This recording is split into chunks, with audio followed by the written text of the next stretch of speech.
তো আমরা এখন ঠিক যমুনা ফিউচার পার্কের ভারতীয় ভিসা সেন্টারের সামনেই, একদম তার সামনেই দাঁড়ায় আছি। আমাদের পিছনেই কিন্তু ভারতের ভিসা সেন্টার, ওই যে দেখা যাচ্ছে নিচে কাপড়ের দোকান, আটটার ঠিক পিছনেই দেখা যাচ্ছে যে ভারতীয় ভিসা সেন্টার। এখানে আসলাম, তো দেখেন এখানে অবস্থা, এখন কোনো লোক নাই, যেহেতু স্বাভাবিক, এটা ট্যুরিস্ট ভিসা যেহেতু বন্ধ, ট্যুরিস্ট ভিসা বন্ধের কারণে এখন এখানে কোনো লোক নাই। আর ট্যুরিস্ট ভিসা কবে খুলবে এখানকার এখনও কোনো ইনফরমেশন এখন আমরা হাতে পাইনি।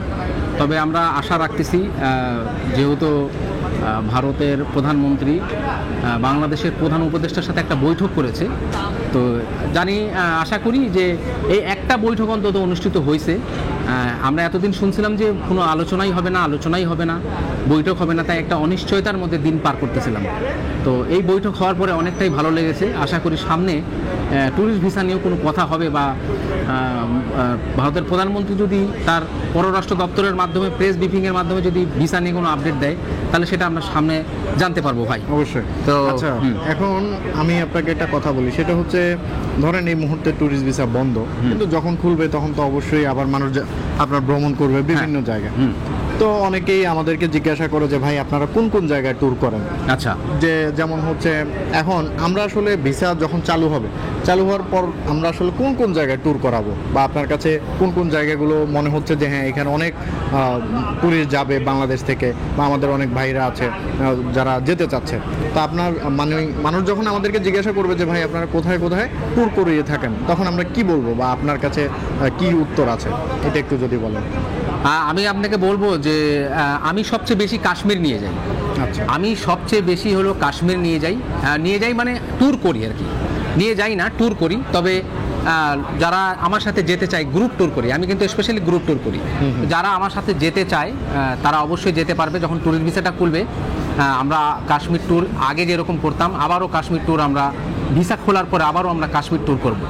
এবং পাশাপাশি আরও কিছু ডিমান্ড আছে, যেমন সাউথ ইন্ডিয়া, তারপরে হলো আজমির শরীফ, আর কেরালা, সাউথ ইন্ডিয়াতে কেরালা, আর হচ্ছে রাজস্থান, আগ্রাতে। হ্যাঁ আগ্রা, হ্যাঁ এইসব জায়গায় ডিমান্ড আছে। তো বেশি ডিমান্ড হলো কাশ্মীরে। আচ্ছা, ঠিক আছে। তাহলে আমরা অবশ্যই, যে কেউ যদি আমাদেরকে জিজ্ঞাসা করে যে ভাই আপনারা কোথায় ট্যুর করিয়ে থাকেন, তাহলে আমরা বলবো যে আমরা কাশ্মীর সর্বপ্রথম, তারপরে আপনি যদি সাউথ ইন্ডিয়াতে যেতে চান তাহলে হচ্ছে কেরালা, অনেক সুন্দর জায়গা। তো সেই ক্ষেত্রে আমি মনে করি যে আমরা যখন ট্যুরিস্ট ভিসাটা ওপেন হবে, তাহলে আমাদের এই ব্যবসাগুলো অনেক ভালোভাবে চলবে আশা করি। এখন আপনার কাছে কি মনে হয় যে ট্যুরিস্ট ভিসা যদি ওপেন হয়, তাহলে কি আগের মতো কি সবাই এরকম ভিসা পাবে, বা সব মানে আগের মতো সহজ হয়ে যাবে কি মনে হচ্ছে আপনার? আসলে ডোনাল্ড ট্রাম্পের একটা পোস্ট দেখে, আপনার এই কথাটা শুনে ডোনাল্ড ট্রাম্পের একটা রিসেন্ট পোস্ট কথা মনে পড়লো। ডোনাল্ড ট্রাম্প দেখছে যে বাংলাদেশিদের ভিসা দিবে, তবে আমি দেখলাম যে একটা স্টুডেন্ট ইসরায়েলের ইসরায়েলকে সাপোর্ট করে নাই, তার ভিসা ক্যান্সেল করে দিছে, এবং লিখছে যে এখন থেকে সোশ্যাল মিডিয়ার ফেসবুক প্রোফাইল চেক করে ভিসা দেওয়া হবে। ডোনাল্ড ট্রাম্পের একটা পোস্টে দেখলাম, জানি না এটা কত সত্য।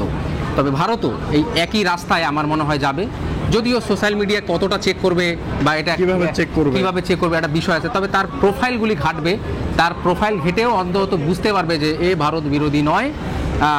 ঠিক আছে, তাহলে এরকম যদি তারা কোনো প্রমাণ পায় বা দেখে যে ভারত বিরোধী, এরকম লোককে হয়তো ভারত ভিসা দিবে না। আর যদি দেখে যে না, তার কোনো সমস্যা নাই, তার ট্রাভেল রেকর্ড বা এভরিথিং ইজ ওকে, তাহলে তাকে ভারত ভিসা দিবে। এইটাই আমার কাছে মনে হয়। বাট এটা যে 100% পারফেক্ট হবে, কারেক্ট হবে তা নয়, জাস্ট এটা আমি আমার অ্যানালাইসিস বললাম আর কি। আচ্ছা, তাহলে আমরা এটা বিশ্বাস রাখতে পারি যে ভিসা কোনো না কোনো দিন ভিসা খুলে যাবে, হয়তো একটু আগে পরে হতে পারে। তবে আমার মানে অনেকেই যারা চিন্তা করছেন যে বাংলাদেশে কোনো সমস্যা হচ্ছে, বাংলাদেশে কোনো ধরনের সমস্যা হচ্ছে না।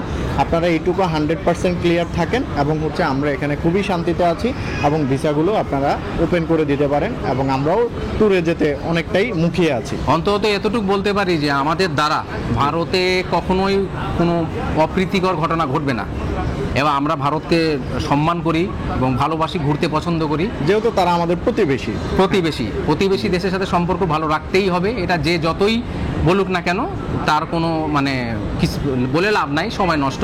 প্রতিবেশী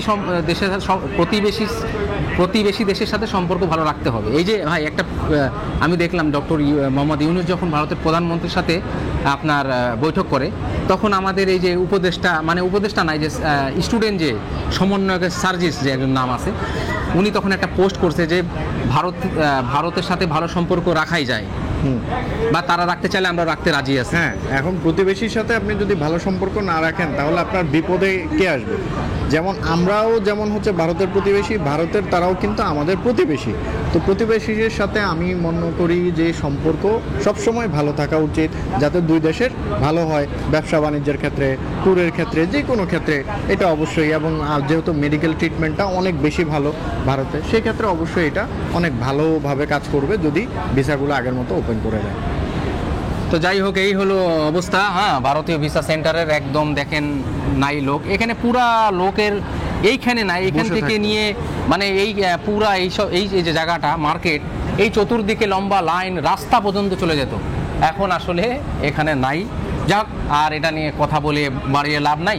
আশা করি সামনে ভিসা খুলবে, দু দেশের মধ্যে সম্পর্ক গড়ে উঠবে, এই আশায় আজকের ভিডিওটা এখানে শেষ করছি। দেখা হবে নেক্সট কোনো ভিডিওতে। সে পর্যন্ত সবাই ভালো থাকবেন।